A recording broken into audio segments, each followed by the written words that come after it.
Selamat siang Bapak, selamat siang untuk kita semua. Terima kasih atas kesempatan yang diberikan kepada saya. Perkenalkan, nama saya Marianus Mulyadi. Saya mahasiswa program studi sosiologi semester 7 kelas A.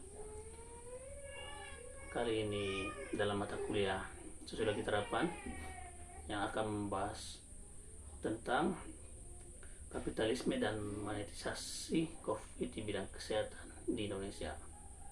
Seperti yang kita ketahui, corona sekarang sudah menjadi pandemi global semenjak hadir pada akhir tahun 2019 yang lalu.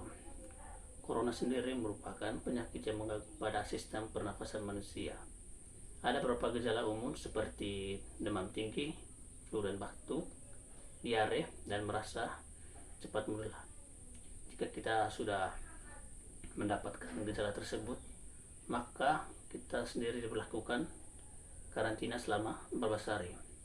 Tercatat perkembangan di Indonesia sendiri semakin hari semakin meningkat, di mana dari bulan Maret sampai sekarang sudah mencapai 402 ribu positif dan 345.566 yang sembuh dan 14.044 orang yang meninggal. Di balik hal tersebut terdapat isu yang sangat mencuat saat ini dan tidak enak didengar, bahwa terdapat beberapa rumah sakit yang secara sengaja mengcovidkan pasien yang tidak terkena COVID-19 dengan alasan agar mendapatkan sebuah keuntungan besar dari mafia-mafia rumah sakit. Sudah banyak rumah sakit di Indonesia yang sudah melakukan hal tersebut, seperti di daerah Semarang, Pasuruan, dan Jakarta, serta masih banyak yang melakukan hal tersebut seperti yang diberitakan di televisi maupun media cetak dan media sosial, bahwa satu pasien yang terkena COVID-19 di rumah sakit, maka bantuan dari pemerintah bisa mencapai ratusan juta rupiah. Pada surat Menteri Keuangan nomor S25/MK 02/2020 tanggal 6 April membuat aturan biaya perawatan COVID-19. Apabila pasien diisolasi selama 14 hari di rumah sakit, maka pemerintah membayar dengan nominal 105 juta rupiah, dan hal ini merupakan harga terendah. Apabila pasien terkena komplikasi, maka pemerintah menanggung biaya sebesar 231 juta rupiah per orangnya. Dengan nominal yang tidak sedikit ini, maka sifat licik dari berbagai mafia yang berkaitan dengan rumah sakit untuk mendapatkan sebuah keuntungan besar pasti akan terjadi. Dari pihak rumah sakit akan membuat surat pernyataan untuk keluarga dan meminta untuk menandatangani surat tersebut bahwa anggota keluarganya terkena COVID-19. Di antara kasus-kasus yang sudah terjadi, banyak pihak rumah sakit yang mengklaim bahwa orang yang meninggal di rumah sakit tersebut akibat COVID, padahal hasil dari rapid test dan swab tersebut belum keluar. Dari tindakan-tindakan nakal oleh mafia rumah sakit ini sudah menjadi keresahan bagi masyarakat maupun pemerintah itu sendiri. Sistem kapitalisme dan manipulasi semacam ini akan menimbulkan sebuah generasi koruptor baru.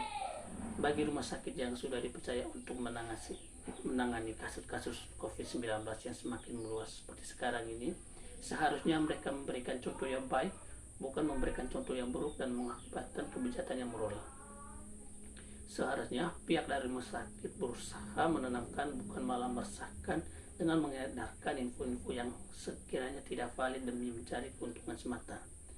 Kapitalisasi dan monetasi di zaman sekarang sudah sangat banyak sekali terjadi dan menghancurkan moral kemanusiaan demi sebuah keuntungan. Memanusiakan manusia hanya menjadi sebuah istilah, bukan dari sebuah action. Kapitalisme dan monetasi ini merupakan pangkal dari munculnya keserakahan, kehancuran moral, dan sikap-sikap saling intoleran demi keuntungan sendiri dan merendahkan pihak lain.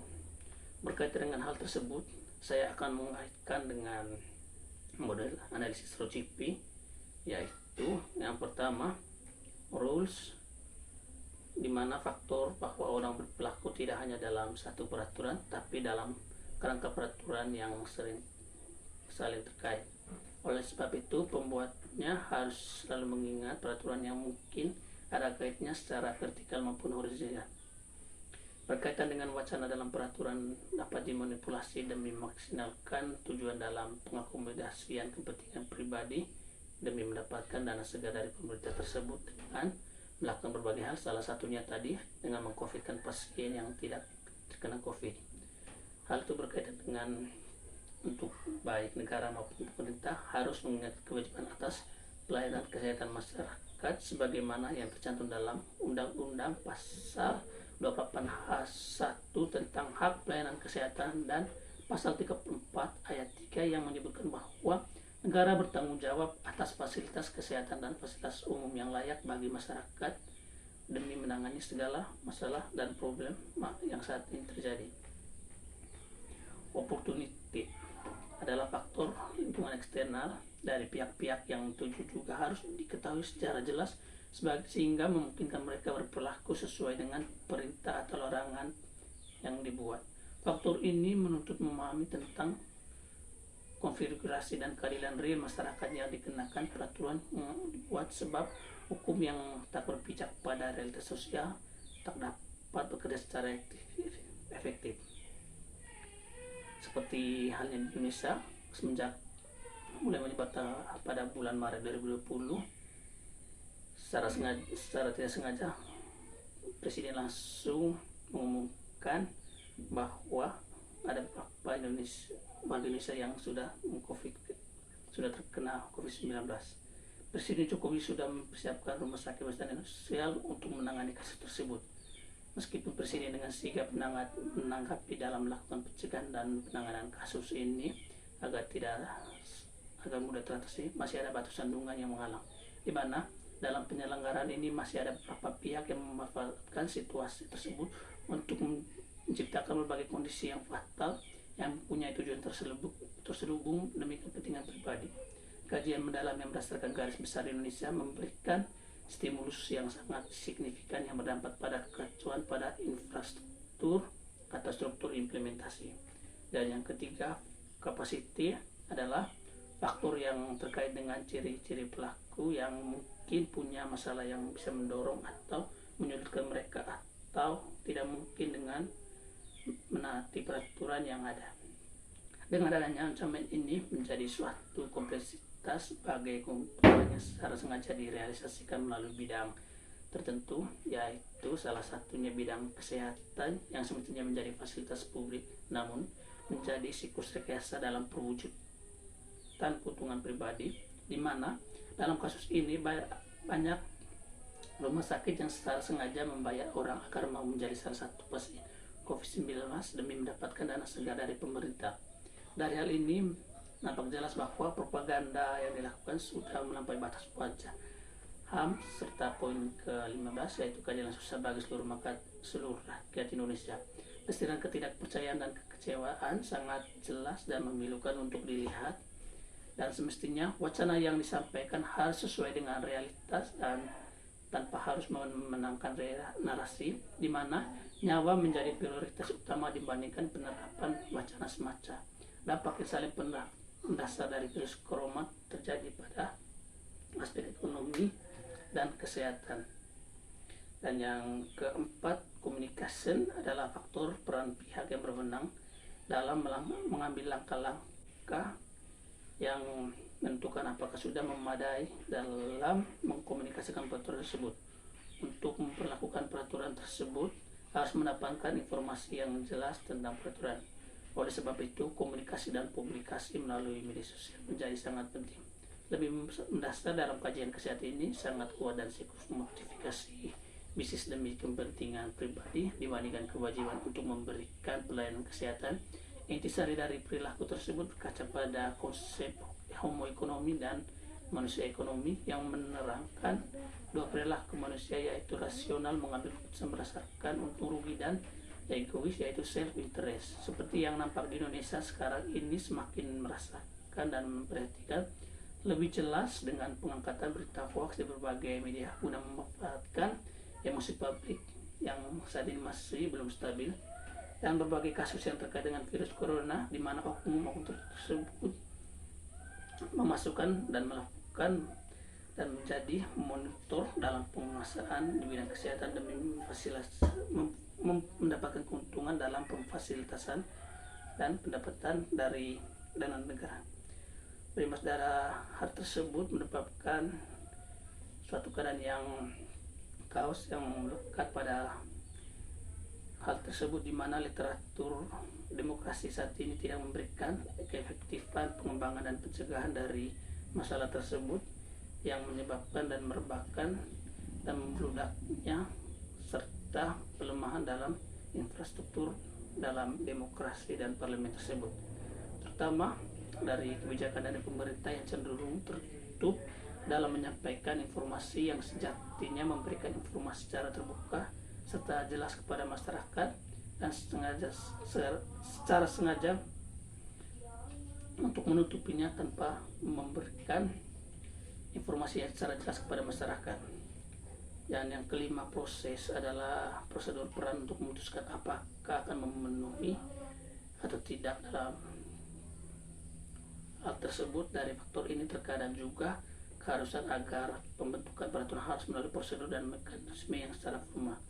Perkembangan COVID di Indonesia sendiri semakin hari semakin meningkat, di mana beberapa isu yang mengkaitkan bahwa terdapat beberapa rumah sakit yang sengaja mengcovidkan pasien yang tidak terkena COVID-19 demi mendapat keuntungan, yang dimana menurut studi dilakukan oleh Sujanko, penyediaan pelayanan dan pendanaan kesehatan yang didominasi oleh negara akan menghasilkan kondisi kesehatan yang lebih baik dibandingkan oleh rumah sakit swasta. Seperti yang kita ketahui bahwa rumah sakit Indonesia tidak memiliki alat pelindung dari APBD yang memadai, tak ada ruang isolasi yang cukup, dan transportasi spesimen yang tidak memadai. Kekurangan fasilitas kesehatan ini sangat berdampak terhadap penanggulangan kasus corona. Masalah sebenarnya bisa ditangani seperti secara efektif, namun tidak bisa maksimal lantaran masalah teknis. Akhirnya manusia tak berdosa pun harus membayar dengan nyawanya. Sama halnya dengan otoritas pemerintah atau rumah sakit yang bersangkutan terkesan menutupi kebenaran penyebab kematian dengan menyatakan suspek corona negatif. Ongkos yang harus dibayar untuk melengkapi fasilitas kesehatan Indonesia memang sangat besar. Seperti halnya yang dikatakan oleh Nasikun, peralatan, utilitas kesehatan dan inovasi kedokteran menekan biaya yang sangat tinggi. Hal itu memungkinkan aktor kapital memainkan monopolinya dan sistem kesehatan yang melalui ekspansi penyediaan produk-produk alat kesehatan. Implikasi dari adanya kapitalisme ini adalah peran penuh pegawai di rumah sakit, baik dokter maupun pemimpinnya, sehingga kapitalisme dianggap dapat mempermudah dalam memonopoli pekerjaannya dan mentransformasikan rumah sakit yang mereka naungi menjadi korporasi perawatan kesehatan yang bergerak atas kepentingan pribadi. Dengan mengcovidkan pasien yang tidak terkena COVID demi mendapatkan suntikan dana pemerintah, serta melupakan hakikat sebagai pahlawan yang melayani pasien. Sebagai akibatnya, andil dokter sebagai sebagian dari rumah sakit semakin termarginalkan dan semakin menyatu menjadi bagian dari kapitalisme kesehatan. Legitimasi regulasi pemerintah yang kurang dan pengetahuan medis masyarakat awam yang sangat minimal memperkuat persepsi dokter untuk terus memanipulasi keadaan dan meraup banyak keuntungan. Kapitalisme dan monetisasi di rumah sakit kemudian mengubah ruang rumah sakit yang tadinya untuk publik menjadi pergulatan kepentingan antara aktor kapital. Pasien yang secara koronnya wajib dilayani, posisinya di hadapan dokter menjadi sangat lemah, dan hubungannya antara keduanya menjadi suatu hubungan yang tidak setara dan membentuk suatu kelas sosial tersendiri. Isu corona juga agak tak terlepas dari bau kapitalis korporasi perawatan kesehatan yang seharusnya menjadi substansi yang sudah dikupas secara tuntas, setelahnya malah ditransformasikan menjadi komoditi peraturan antar elit yang berebut hegemoni. Penafsiran kasus corona yang sejatinya dari perspektif kesehatan sialnya malah dikupas dari sudut pandang ekonomi. Interpretasi ini dilakukan oleh oknum yang berada di bawah kendali pihak pemiliknya, sebab kapitalisme pelayanan kesehatan yang kadung mengglobalkan ini memiliki sistem ekonomi terpusat yang di bawah kendali pihak swasta atau peran penanaman modal atau konglomerat menjadi dominan dan menentukan keputusan tindakan kesehatan yang sangat kompleks. Baik Bapak, demikian penyampaian dari saya. Sekian dan terima kasih.